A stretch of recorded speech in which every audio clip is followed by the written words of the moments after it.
लतीफ खोसा की पीटीआई में शमूलियत। मजीद दो बड़ी शख्सियात भी पीटीआई में शमूलियत इख्तियार करने वाली हैं। एंकर पर्सन उसामा गाजी का दावा। लतीफ खोसा ने अपने घर पर तहरीक इंसाफ का झंडा लगाते हुए कहा कि मैंने वकालत और सियासत इबादत समझकर की है। मैंने जिससे भी दोस्ती की है उसे पूरी तरह निभाया है। उन्होंने मीडिया से गुफ्तगू के दौरान बाकायदा पीटीआई में शमूलियत का आगाज किया। लतीफ खोसा के बाद मजीद दो बड़ी शख्सियात का पीटीआई में शमूलियत का इम्कान भी जाहिर किया जा रहा है।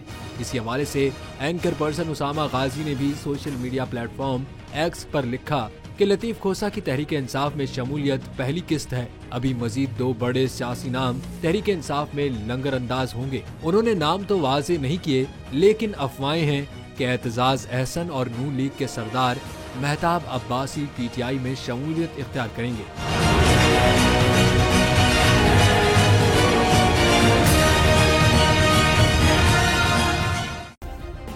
सब्सक्राइब करें और बेल दबाएं ताकि कोई खबर रह न जाए।